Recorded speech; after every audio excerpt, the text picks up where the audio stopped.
என் பேர் இயற்கை விவசாயி விஜயன். நான் வந்து ஒரு 21 வருஷமாக இயற்கை விவசாயம் பண்ணிகிட்ருக்கேன். இதில் மரப்பயிர் மட்டும் ஒரு ஏக்கர் பண்ணுறேன். நெல் வந்து வருஷத்துக்கு ஒரு 40 விதமான நெல் நடுவேன். இப்போ கூட இயற்கையில் குறுவையில் தான் ரெண்டு ஐட்டமாக நட்டுருக்கேன். ஒன்று வந்து ஹைப்ரிட்டு, இன்னொன்று வந்து இந்த பர்மா கவனின்னு ஒரு 3 ஏக்கர் பண்ணிருக்கேன்.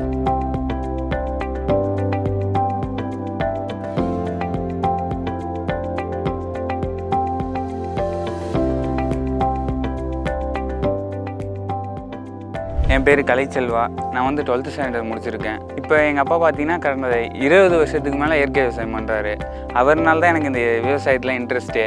இப்போ பார்த்தீங்கன்னா நாங்கள் 70 வெரைட்டியான மரம்லாம் வச்சுருக்கோம். அதுக்கு மேலே கருங்காலி, கயா, மகாகனி, மஞ்சள் கடம்பை, தேக்கு, இதே மாதிரி நிறையா இருக்குது.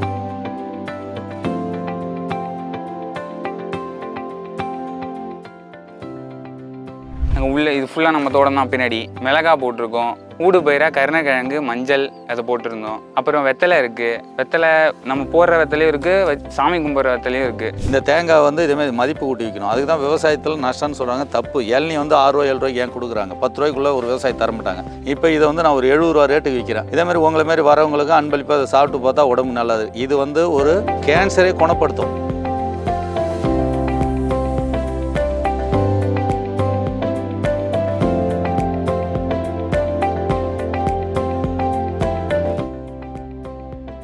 இந்த கருப்பு கோணி உடம்புக்கு அவ்வளோ நல்லது.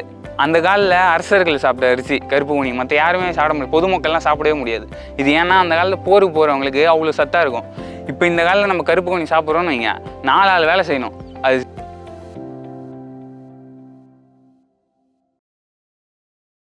பசுமை கஃபே நேயர்களுக்கு வணக்கம். என் பேர் கலைச்செல்வா. நான் வந்து 12th ஸ்டாண்டர்ட் முடிச்சிருக்கேன். இப்போ எங்கள் அப்பா பார்த்தீங்கன்னா கடந்த 20 வருஷத்துக்கு மேலே இயற்கை விவசாயம் பண்ணுறாரு. அவர்னால தான் எனக்கு இந்த விவசாயத்தில் இன்ட்ரெஸ்ட்டு.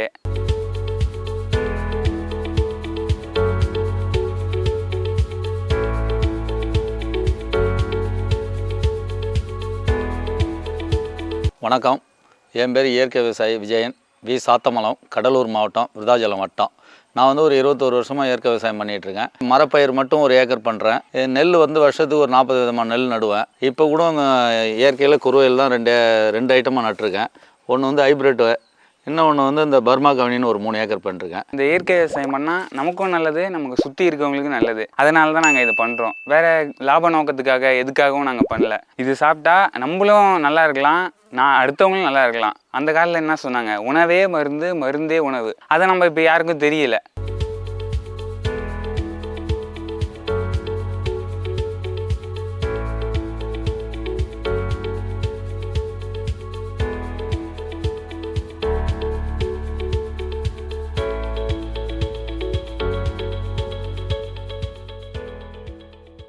இதில் வந்து விவசாயிங்கன்னா என்ன சொல்கிறாங்கன்னா ஒரு பயிர் தான் வைக்கலான்னு நினைக்கிறாங்க. இல்லை சாத்தியம் இல்லைன்னு சொல்லிட்டு இப்போ நீங்கள் இந்த மரத்தோப்பை பார்த்துருக்கலாம். இதில் வந்து ஒரு 15 அடுக்கு பயிராக வச்சுட்ருக்கோம். வீட்டுக்கு தேவையான காய்கறி மட்டும் நாங்கள் பண்ணிக்கிறோம். எங்கள் ஏரியா கொஞ்சம் காய்கறி கம்மியாக இருக்குது. நம்மள்ட்ட வந்து அரிய வகை மரமே மொத்தம் 90 மரம் வச்சுருக்கோம். ஒரு அரிய வகை மரமே நிறையா இருக்குது. வெண்கடம்பு இருக்குது, மஞ்சள் கடம்பு இருக்குது, கருங்காலி இருக்குது, தேவதார் இருக்குது, அகர் இருக்குது, நம்ம ஜாதிக்காய் இருக்குது, கிராம்பு வச்சுருக்கோம்.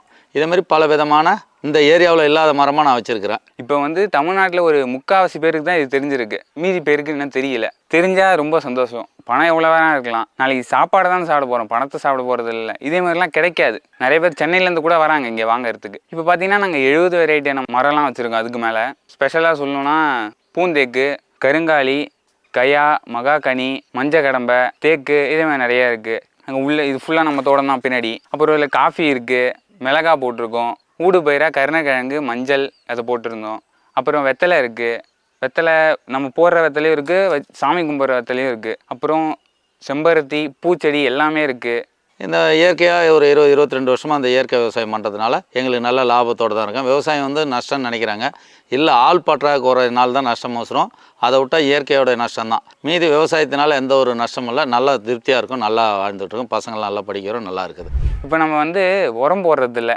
உரம் வந்து ரொம்ப கெடுதல், கொல்லைக்கும் சரி நமக்கும் சரி. இப்போ கொல்லைக்கு போடுறோன்னா அந்த சத்தை வந்து அந்த நெல் எடுத்துக்குதா, நெல்லை தானே நம்ம சாப்பிட்றோம். அதே நோய் தான் நமக்கு வருது. அதனால தான் ஸ்டொமக் பெயின், அல்சரு எல்லாமே வர்றது அதுக்கு தான் காரணம். அதனால தான் நாங்கள் இது இயற்கை விவசாயத்தை பண்ணுறோம். எப்படி பண்ணுறோன்னா, அங்கே 2 பேரல் இருக்குது. அதில் வந்து மாட்டு சாணியும் கோமத்தையும் சரி பாதியாக எடுத்துப்போம். அதுக்கு வந்து இனிப்பு தேவை. அதனால் அந்த பழம் இருக்குங்களே அதெல்லாம் வீணாக போச்சுன்னா அதில் போட்டுருவோம். போட்டு இல்லை நாட்டு சர்க்கரை அதை போட்டுருவோம் எவ்வளோ தேவையோ. போட்டு ஒரு வாரம் 2 வாரம் அப்படியே விட்டுருவோம், மூடி வச்சுருவோம். அதுக்கப்புறம் பார்த்தீங்கன்னா தயாராகிடும். அப்புறம் வந்து அங்கே போர் பைப்பால் அது பூமிக்கு அது கொல்லைக்கு போயிடும். அதுதான் நாங்கள் யூஸ் பண்ணுறோம், வேறு எதுவுமே தேவையில்லை. அப்புறம் ஜீவாமிர்தம் தான். இந்த மரப்பயிருக்குள்ளேயே ஊடு பயிராக நம்ம வீட்டுக்கு தேவையான கத்திரி தக்காளி வச்சுருக்கோம் பார்த்துருக்கலாம். மஞ்சள் போட்டிருக்கோம், இஞ்சி போட்டிருக்கோம். இதில் வந்து சில பழக்கன்லாம் வச்சுருக்கேன். அவகோடா, இந்த கொடம்புளி, காஃபி செடி எல்லாமே இதில் ஊடு பயிராக வச்சிட்ருக்கேன். வீட்டுக்கு தேவையான கஸ்தூரி மஞ்சள் இதேமாரி நல்லா பண்ணுறோம். அதனால் இதுமாதிரி மிளகு செடி உண்டாக்கியிருக்கேன். இதில் மிளகு செடி மிளகும் இருக்குது, கொடி மேலே ஏறிருக்கும் பார்த்துருக்கலாம். இதேமாதிரி ஒரு அரிய வகை பெலா மரம் மட்டும் ஒரு 25 வெரைட்டி பெலா கன்று வச்சுருக்கிறேன். மாமரம் அதுமாதிரி 10-12 வெரைட்டி வச்சுருக்கிறேன். இதேமாதிரி என்ன வித்தியாசமாக இருக்குது, எங்கெல்லாம் போகிறோமோ இயற்கை விவசாய மீட்டிங் போகிறோமோ அங்கே என்னென்ன கன்று இருக்குது அத்தனையும் இருக்குது. மூலிகை செடியே ஒரு 30 விதமான மூலிகை வச்சுருக்குறோம். இதை நல்லா ஒரு திருப்தியாக ஆத்ம திருப்தியோட நல்ல உணவாக சாப்பிட்றோம். நல்லா எங்களுக்கு எந்த ஒரு உடல்நிலை குறைவு இல்லாத எங்கள் வீட்டில் ஒரு டெய்லி ஒரு விதமான அரிசி வடித்து சாப்பிட்டு 10 விதமான அரிசியில் இட்லிக்கு போட்டு சாப்பிட்டு ஜம்முன்னு ஜாலியாக இருக்கிறோம். எந்த குறையும் இல்லை, நோய் நொடி இல்லாமல் நல்லா இருக்கிறோம். தாத்தா உரம் போட்டு தான் விவசாயம் பண்ணாங்க. அப்போ முன்னாடி தான் அப்பா வந்து தெரிஞ்சுக்கிட்டு எங்கே இயற்கை விவசாயம் மீட்டிங் போட்டாலும் போயிடுவார். அங்கெல்லாம் போய் எப்படி பண்ணணும்னு தெரிஞ்சுக்கிட்டு வந்து அப்பா தான் ஆரம்பித்தார் இயற்கை விவசாயம். அவருக்கு அப்புறம் நான் பண்ணுவேன். நான் வேலைக்கு போயிடுவேன், போனாலும் வருவேன். கொல்லையை விட்டுற மாட்டேன். ஏன்னா அப்புறம் நான் சாப்பிட்ணும்ல, நான் விவசாயம் பண்ணி நான் சாப்பிடுவேன், அடுத்தவங்களுக்கு தருவேன் கேட்டால். நான் வந்து நம்மளோட தென்னை மரம் ஒரு 20 மரம் இருக்குது. இப்போ இதுக்கு அடுத்த வீட்லேயும் ஒரு 25 மரம் இருக்குது. நான் வந்து ஒரு இளநியாவே தேங்காவே நேரடியாக விற்க மாட்டேன். மரத்துலேருந்து தானாக விழுகிற தேங்காயை எடுத்து இதுமாரி முளைக்க போட்டுருவேன். வருஷத்துக்கு ஒரு 500-1000 காய். இந்த காயோடைய மதிப்பு 70 ரூபா. சாதாரணமாக விற்றிங்கன்னா 30 ரூபா தான் நீங்கள் விற்கலாம். இதை இந்தமாரி முளைக்க வச்சு விற்றா 70 ரூபா 80 ரூபா விற்கிறோம். ரெண்டாவது ரொம்ப தண்ணி இல்லாத காயை ஆடுற காயை தனியாக பொறுக்கி போட்டிருந்து அது காணாடி எண்ணெயை மதிப்பு கூட்டி தான் கொடுக்குறோம். இது இந்த தேங்காயில் உள்ள பூவை சாப்பிட்ட பிறகு இது உள்ள ஒரு எண்ணெய் இருக்கும். அந்த எண்ணெயை வழித்து இது உடம்புல எங்கே முட்டி வலி வந்தாலும் எது இருந்தாலும் முகத்தெல்லாம் தடவினா என்றைக்கும் அழகு குறையாமல் நல்லா இருக்கலாம். இந்த தேங்காய் வந்து இதேமாதிரி மதிப்பு கூட்டி விற்கணும். அதுக்கு தான் விவசாயத்தில் நஷ்டம்னு சொல்கிறாங்க. தப்பு. இளநீ வந்து 6 ரூபா 7 ரூபாய்க்கு ஏன் கொடுக்குறாங்க? 10 ரூபாய்க்குள்ளே ஒரு விவசாயி தர மாட்டாங்க. இப்போ இதை வந்து நான் ஒரு 70 ரூபா ரேட்டுக்கு விற்கிறேன். இதேமாதிரி உங்களை மாரி வரவங்களுக்கு அன்பளிப்பாக அதை சாப்பிட்டு பார்த்தா உடம்புக்கு நல்லது. இது வந்து ஒரு கேன்சரை குணப்படுத்தும். எப்படி கருப்பு கவனியை சொல்கிறோமே அதுமாதிரி கேன்சரை இதை குணப்படுத்தக்கூடிய தன்மை இந்த தேங்காய் பூவுக்கு இருக்குது. இதுதான் நம்ம மாமரம். இந்த மாமரத்தில் கூட நம்ம எப்பயாவது தான் வந்து பார்ப்போம். மற்ற நேரத்துலாம் கிளி அணில் தான். இதை பாருங்க, இதே ஒரு பழத்தை கூட கிளி சாப்பிட்ருக்கு பாருங்க. இதெல்லாம் நம்ம அப்படியே விட்டுறது, அதெல்லாம் பறிக்கிறது இல்லை. எப்பயாவது நமக்கு தெரிஞ்சாதான். அதே மாதிரி நம்ம நெல் வந்து இந்த கருப்பு கவுனி உடம்புக்கு அவ்வளோ நல்லது. அந்த காலில் அரசர்கள் சாப்பிட்ட அரிசி கருப்பு கவுனி மற்ற யாருமே சாப்பிட முடியாது, பொதுமக்கள்லாம் சாப்பிடவே முடியாது. இது ஏன்னா அந்த காலத்தில் போருக்கு போகிறவங்களுக்கு அவ்வளோ சத்தாக இருக்கும். இப்போ இந்த காலில் நம்ம கருப்பு கவுனி சாப்பிட்றோன்னு வைங்க, 4 ஆள் வேலை செய்யணும் அது செரிக்கணும்னா. அவ்வளோ கஷ்டம். நார் சத்து அவ்வளோ இருக்குது அதில். அது மாதிரி அதை சாப்பிட்டா கேன்சர் வராது, எந்த நோயுமே உங்ககிட்ட வராதுன்னு வச்சுக்கோங்க. அவ்வளோ ஒரு சத்தானது. இதுனா அவ்வளோ நிறைய பேருக்கு தெரியல. இப்போ நம்மள மாதிரி தெரிஞ்சவங்களுக்கு தான் நம்ம கொடுக்கறது. அதேமாதிரி இப்போ சில காலத்தில் டிமாண்ட் ஆகிடும். 1 கிலோ 200 ரூபா வரைக்கும் விற்கும். எப்பயாவது தான் 120 ரூபா 150 ரூபாய்க்கு விற்கும். வியாபார நோக்கத்துக்கோ லாப நோக்கத்துக்கோ விற்கிறது இல்லை. அடுத்தவங்க நம்மளும் சாப்பிட்டு நல்லா இருக்கணும் தான். இது வந்து ஒரு ஆன்டிசெப்டிக்கு மாதிரி நம்மக்கிட்ட நோயே வர விடாது. அப்படிப்பட்ட நெல் இதெல்லாம்.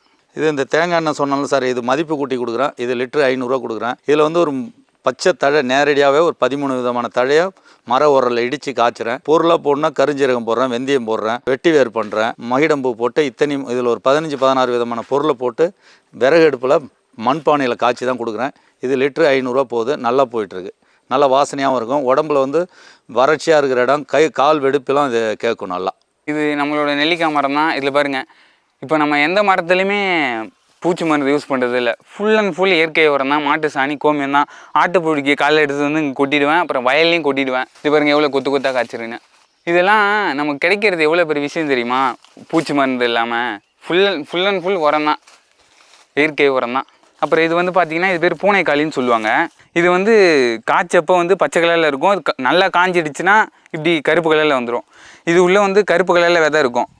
இது வந்து எதுக்குன்னு பார்த்தீங்கன்னா நரம்பு தளர்ச்சிக்கும் ஆண்மைக்கும் அவ்வளோ நல்லது.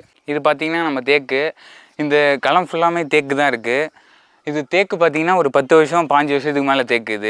இது தேக்கு வந்து full and full furniture work தான். அவ்வளோ நல்லது. ரொம்ப ஸ்ட்ராங்காக இருக்கும். பூச்சி அரிக்க முடியாது. இதை ரொம்ப ஸ்ட்ராங்.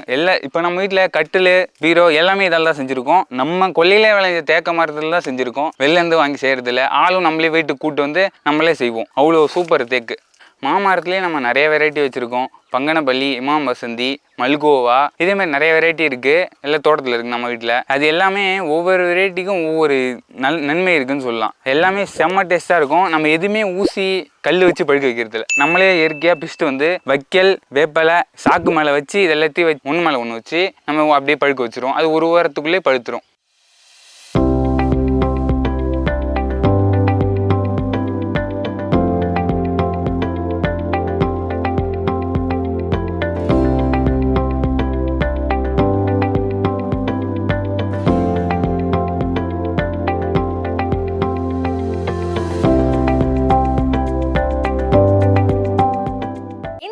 உங்களுக்கு பிடிச்சிருந்தா லைக் பண்ணுங்க, ஷேர் பண்ணுங்க, கமெண்ட் பண்ணுங்க. மறக்காம பசுமை கஃபே தமிழ் சேனலை சப்ஸ்கிரைப் பண்ணுங்க.